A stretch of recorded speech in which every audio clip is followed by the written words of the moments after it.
வணக்கம் மக்களே, welcome to the ஃபென்டஸ் show. இன்னைக்கு ஷோல நம்ம பார்க்க போறது கூலி படத்தோட ரிவ்யூ. இந்த படத்துக்கு பயங்கர ஹைப்புங்க. In fact first day first show ticket வாங்குறதுக்குள்ள போதும்னு ஆயிடுச்சு.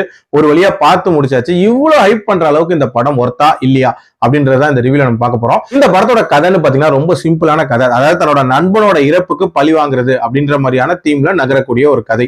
இந்த படத்தோட ஸ்டார்டிங்லயே ஒரு போர்ட்டை காட்டுறாங்க. அந்த போர்ட் யாரோட கண்ட்ரோல்ல இருக்கு அப்படின்னா நாகார்ஜுனா. இவர் வந்து ஒரு பெரிய பிசினஸ் மேன் அண்ட் நிறைய இல்லீகல் ஆக்டிவிட்டிஸ் அந்த போர்ட் வழியா பண்ணிட்டு இருக்காரு. அந்த போர்ட்ல நிறைய கூலிகள் இருக்காங்க. அவங்களுக்கான ஒரு இன்சார்ஜ் தான் வந்து ஷோபின் ஷாகிர். இப்படிப்பட்ட செட்டப்ல அந்த போர்ட்டுக்கு சம்பந்தப்பட்ட ஒரு நபரா இருக்கக்கூடிய சத்யராஜ் வந்து மர்மமான முறையில இறந்து போயிடுறாரு. சத்யராஜுக்கு மொத்தம் 3 பொண்ணுங்க இருக்காங்க. அதுல பொண்ணு தான் வந்து சுத்திஹாசன். இந்த இறப்பு நேச்சுரல் டெத் கிடையாது, இது ஒரு கொலை அப்படின்ற மாதிரி ரொம்ப நாளா பிரிஞ்சிருக்கக்கூடிய சத்யராஜோட நண்பனா இருக்கக்கூடிய ரஜினி வந்து கதைக்குள்ள வராரு. வந்ததுக்கு அப்புறம் என்ன மாதிரியான சம்பவங்கள் பண்றாரு அண்ட் டுவர்ட்ஸ் எண்ட் அதுக்கு காரணமானவங்களை கண்டுபிடிச்சாங்களா அண்ட் வில்லன்களை பழி வாங்கினாரா இல்லையா அப்படின்றத அந்த படத்தோட கதை. பாதி சம்பளத்துக்கு ஒருத்தங்களை வேலை பார்க்க சொன்னா எப்படி அறகுறையா பார்ப்பாங்களோ அந்த மாதிரியான ஒரு ஃபீல் தான் இந்த கூலி படம் பார்க்கும்போது எனக்கு இருந்துச்சு.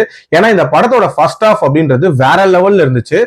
ப்ராப்பரா பிளான் பண்ணியிருந்தாங்க அந்த ஃபர்ஸ்ட் ஹாஃப். அதாவது நீட்டா அந்த போர்ட்டோட இன்ட்ரோடக்ஷன், அதுக்கான செட்டப் அப்படின்றதெல்லாம் நீட்டா காட்டியிருந்தாங்க.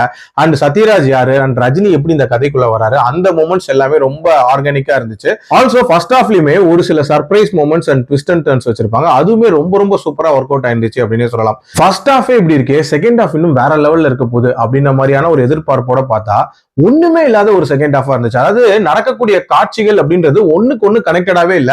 இன்ஃபேக்ட் ஒருத்தருக்கான பர்பஸ் என்ன அப்படின்றத கூட தெளிவா அதுல சொல்லல அப்படின்னே சொல்லலாம். அதாவது ரஜினி எதுக்காக இந்த கதைக்குள்ள வந்தாரு, அங்க என்ன பண்ணிட்டு இருக்காரு அப்படின்ற மாதிரி தான் இருந்துச்சு. அதே மாதிரியான ஒரு ஃபீல் தான் எனக்கு ஷோபின் ஷாகிர் அண்ட் நம்ம நாகார்ஜுனா பார்க்கும் போதுமே இருந்துச்சு. கண்ணா அப்படின்னா ஏதோ பண்ணிட்டு இருப்பாங்க. அதே மாதிரி ட்விஸ்ட் வைக்கிறேன் அப்படின்ற பேர்ல ரொம்ப ஃபோர்ஸ்ஃபுல்லா திணிச்சு ட்விஸ்ட் வச்சிருப்பாங்க. அதுவுமே பெரிய லெவல்ல ஒர்க் அவுட்டே ஆகல. அதே மாதிரி இந்த படத்தோட கேமியோஸ், ஆக்சுவலா உபேந்திராவோட கேமியோ கூட ஓகே. அமீர் கான் எல்லாம் பாத்தீங்கன்னா ஏதோ பீடி கடன் வாங்குறதுக்கு யூஸ் பண்ணக்கூடிய ஒரு கேரக்டர் மாதிரி தான் அவரோட கேமியோ இருந்துச்சு. ரொம்ப சப்பையான ஒரு கேமியோ. லோக்கிய ஏதோ ஒரு பெரிய டைரக்டர் ரேஞ்சுக்கு பில்டப் எல்லாம் கொடுக்குறாங்க. ஆனா ஒரு படத்தை ஸ்டார்டிங்ல இருந்து எண்டு வரைக்கும் ஒரு ஆர்கனைஸ்டா ஒரு கோர்வையா கூட எடுக்க வரல அப்படின்னே சொல்லலாம். இதே பிரச்சனை தான் வந்து லியோலையும் இருந்துச்சு. இந்த படத்துலயும் அதே மாதிரியான ஒரு பிரச்சனை தான். ஏன்னா நல்லா தொடங்கி அதுக்கப்புறம் கண்டமேனிக்கு கதையை கொண்டு போய் முடிச்சிருக்காங்க. கண்டிப்பா இனிமே பெட்டரா இருந்திருக்கலாம். பட் ஸ்டில் இந்த படத்துல வந்து தியேட்ரிக்கல் மூமெண்ட்ஸ் அப்படின்றதெல்லாம் நல்லா தான் இருந்துச்சு. அதே மாதிரி அனிருத்தோட மியூசிக் அப்படின்றது பயங்கரமான ஒரு பக்கபலமா இருந்துச்சு. தியேட்டர்ல பார்க்க வேண்டிய ஒரு படம் தான்.